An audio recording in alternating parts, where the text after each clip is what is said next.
हाय दोस्तों, मैं सुबोध कुमार आपका स्वागत करता हूं। आपका अपना यूट्यूब चैनल जिसका नाम है जिसके भारत बिहार पर।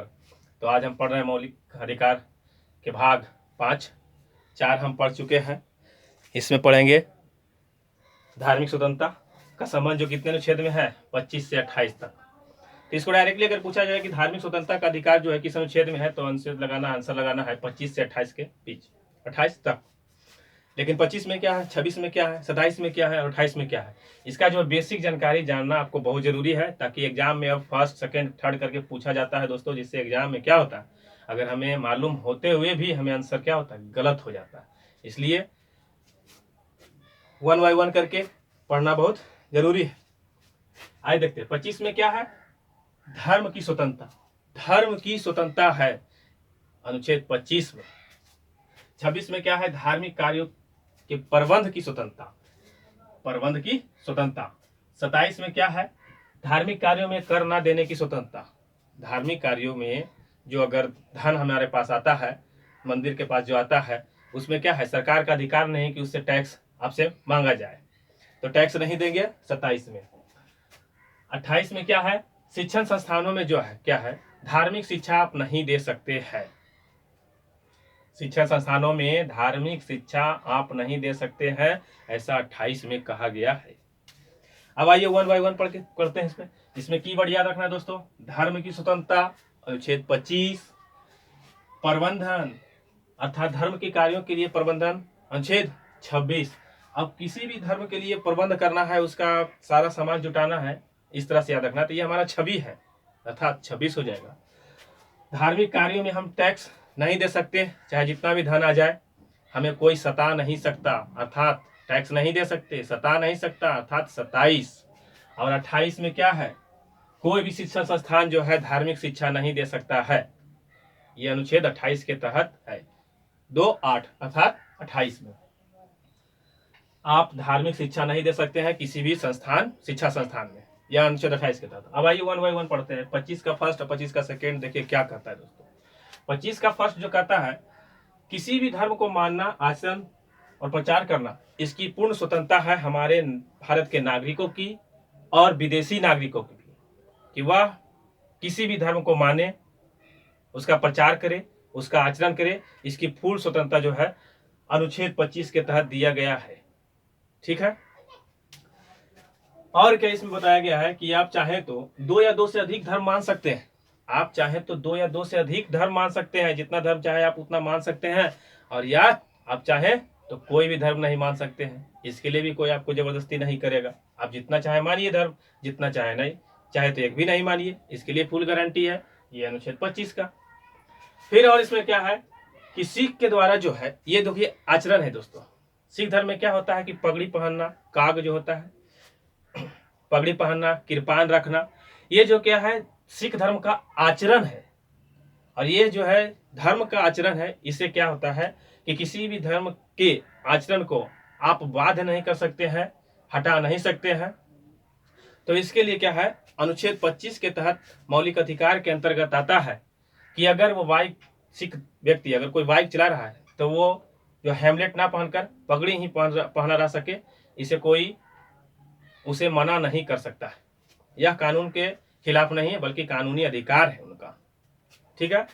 तो इसका याद रखना है दोस्तों, सिखों के द्वारा पगड़ी, कृपान आदि पहनने मौलिक अधिकार 25। 2 या 2 से अधिक धर्म मान सकते हैं या किसी भी धर्म को नहीं मान सकते, अनुच्छेद 25 के फर्स्ट। किसी भी धर्म को मानना, आचरण करना तथा उसका प्रचार प्रसार करना, यह हमारा मौलिक अधिकार है, यह भी अनुच्छेद 25 के तहत। तो ये 3 बातें आपको तो पचाना पड़ जाएगा, अर्थात 25 में। 25 के 2 में क्या है दोस्तों कि हिंदू धर्म से संबंधित जितने भी धार्मिक स्थल है, हिंदू धर्म से संबंधित जितने भी धार्मिक स्थल है, उसमें किसी भी धर्म के जो है वर्गों के लिए खुला है। कोई भी धर्म का व्यक्ति हो, वह हिंदू धर्म के मंदिर में आ जा सकता है, उसे कोई रोका जा सकता नहीं है। जैसे हिंदू धर्म में जैसे जैन हो गया, बौद्ध हो गया, सिख हो गया, इस तरह से आदि, तो इन्हें कोई मनाहित नहीं कर सकता है। ये दूसरे में, लेकिन मना तो हम नहीं कर सकते, लेकिन थोड़ा सा कंडीशन इसमें क्या दोस्तों कि अगर कुछ ऐसा किया जाए, मान लिया जाए आप किसी दूसरे धर्म को मानते हैं, उस धर्म में जाते हैं मंदिर वगैरह या मस्जिद वगैरह में, तो उसमें कुछ ऐसा कार्य ना करें जिससे क्या हो, स्वास्थ्य, वहाँ के स्वास्थ्य लोक व्यवस्था और सदाचार खराब हो जाए। सदाचार, लोक व्यवस्था और स्वास्थ्य पर अगर हानि पहुंचता है तो आप उसे रोक सकते हैं। ऐसा अधिकार दिया गया है 25 के 2 में, और यह समझा जाता है कि 25 के फर्स्ट का उल्लंघन नहीं है, क्योंकि आप जो कार्य कर रहे हैं उसके तहत क्या हो रहा है, स्वास्थ्य प्रभावित हो रहा है, लोक व्यवस्था प्रभावित हो रहा है और सदाचार प्रभावित हो रहा है, तभी आपको मना किया जाता है। जैसे में मना किस प्रकार की क्रिया में किया जा सकता है दोस्तों, जैसे कि यहाँ देखिए, जैसे कि गौ हत्या। गौ हत्या, तेज साउंड और मंदिरों में महिलाओं के प्रवेश नहीं है। मान लीजिए जैसे हम सब हिंदू धर्म के, तो हिंदू धर्म में क्या होता है, गौ को माता माना जाता है, तो दूसरे धर्म के लोग क्या करते हैं, उसे हत्या करते हैं। तो ये जो देखकर हम उसे उस धर्म के व्यक्ति को मना कर सकते हैं कि आप ऐसा ना करें, क्योंकि दूसरे समुदाय के लोग, किसी दूसरे धर्म के जो व्यक्ति हैं जिससे गौ संबंधित है, उनका क्या होगा, सदाचार का, उनके जो है धर्म का हनन हो रहा है, ये आप रोक सकते हैं। तेज साउंड, मान लिया जाए अगर कि मंदिर में आरती हो रही है या पूजा हो रहा है या मस्जिद में नमाज पढ़ा जा रहा है, तो वो कभी कभी देखते हैं बहुत ज़्यादा साउंड में बजाया जाता है, तो उसको क्या करते हैं, जिससे बहुत ज़्यादा साउंड अगर दे दिए तो उससे क्या होगा कि लोक स्वास्थ्य और स्वास्थ्य पर प्रभाव पड़ेगा, सदाचार मिटेगा, इसलिए आप उन्हें मना कर सकते हैं। यह अधिकार आपको अनुच्छेद 25 के 2 में दिया गया है, और यह करने पर आपका 25 के फर्स्ट का उल्लंघन नहीं माना जाएगा। अब देखिए केरल में क्या है, महिलाओं में मंदिर में जो है, मंदिरों में महिलाओं का प्रवेश नहीं है, तो ये शुरू से ही चला जा रहा है, शुरू से ही चला आ रहा है। अब आज हम प्रवेश अगर दे देते हैं तो क्या होता है, वहाँ का जो संप्रदाय है उसमें क्या होगा, दिक्कत हो जाएगा, मतलब ये भगदड़ मच जाता है, तो इसलिए उसको स्थगित कर दिया जाता है, रोका जाता है। तो यहाँ यह ध्यान देखना है दोस्तों कि मंदिर में महिलाओं का प्रवेश, तेज साउंड और गौ हत्या आदि आप अगर किसी करते हैं तो किसी दूसरे धर्म का जो क्या होता है, हनन होता है, स्वास्थ्य लोक व्यवस्था पर क्या होता है, हानि पहुंचता है, इसलिए आपको रोका जाता है। और यह रोकने का अधिकार 25 के 2 में है, और 25 के फर्स्ट का उल्लंघन भी नहीं माना जाता है। तो उम्मीद है दोस्तों 25 का फर्स्ट और 25 का 2 आपको समझ में आ गया होगा। जैसे ही 25 का फर्स्ट जो है आपको मानने का, आचरण का, नहीं मानने का, जितना भी मानने का अधिकार दिया गया है, लेकिन वहीं पर 25 के 2 में थोड़ा सा लिमिट दे दिया गया है कि आप ऐसा धर्म, किसी भी धर्म को अपनाएं, लेकिन किसी का स्वास्थ्य, लोक स्वास्थ्य और सदाचार को हानि नहीं पहुंचना चाहिए। पहुंचाए बिना, किसी के हानि पहुंचाए बिना आप किसी भी धर्म का प्रचार प्रसार कर सकते हैं, इसलिए कोई आपको रोक नहीं सकता है। तो ये हो गया 25 का फर्स्ट और 25 का सेकेंड। अब ये दोस्तों क्या है 26 में, 26 ये देखिए क्या था दोस्तों, नागरिकों के लिए था 25 और विदेशी नागरिकों के लिए भी था, लेकिन वहीं पर आ जाता है 26 क्या होता है, ये धार्मिक संस्थाओं के लिए व्यवस्था किया गया है, धार्मिक संस्थानों के लिए व्यवस्था किया गया है कि आप ऐसा करें। धार्मिक संप्रदाय, धार्मिक प्रबंधन की स्वतंत्रता है, धार्मिक संप्रदाय को यह अधिकार है कि वो धार्मिक प्रबंधन की व्यवस्था कर सकता है, स्वतंत्रता है उसके पास, किसी नागरिक को नहीं, ये धार्मिक संप्रदाय को, किसी खास करके धार्मिक संप्रदाय को यह अधिकार है कि आप धार्मिक प्रबंधन कर सकते हैं। इसके लिए आपको क्या है, पूरी छूट दी गई है।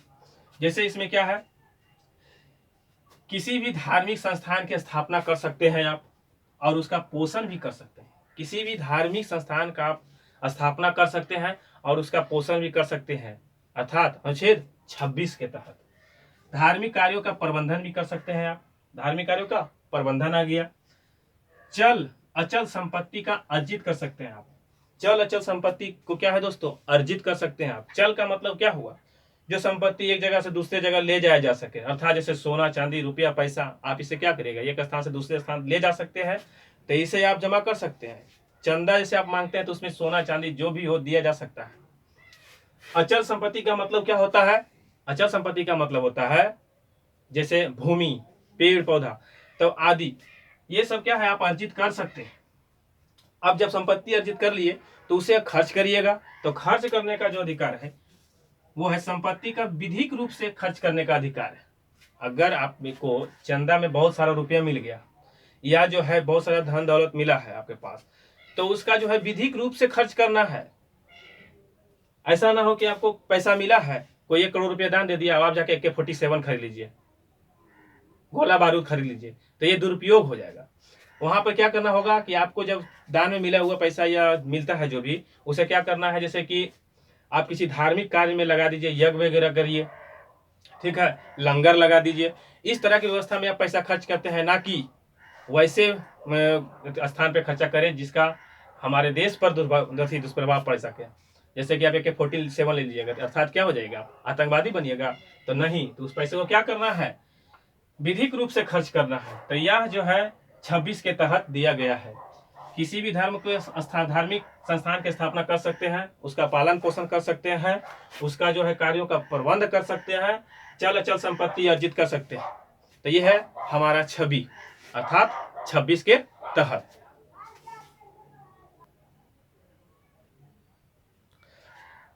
और इसमें लेकिन एक कंडीशन है दोस्तों, 26 में क्या है कि यदि कोई संस्थान संसद के अधिनियम के द्वारा स्थापित किया जाए, यदि कोई संस्थान जो है संसद के अधिनियम के तहत अगर स्थापित किया जाए, तो जो 26 में जो स्वतंत्रता दी गई है वो उसे प्राप्त नहीं होगा। इतना याद रखना है दोस्तों।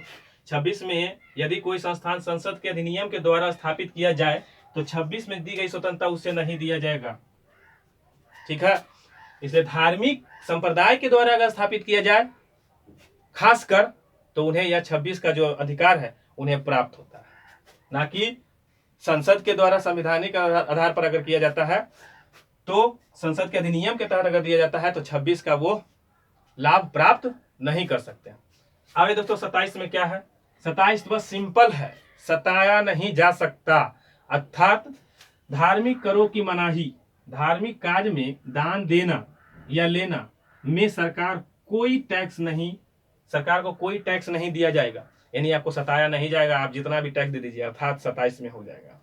प्रबंधन करने का अधिकार अर्थात 26 है, और ये सब मानना आचरण करना ये हमको क्या होगा, पचाना पड़ेगा, अर्थात 25 हो जाएगा।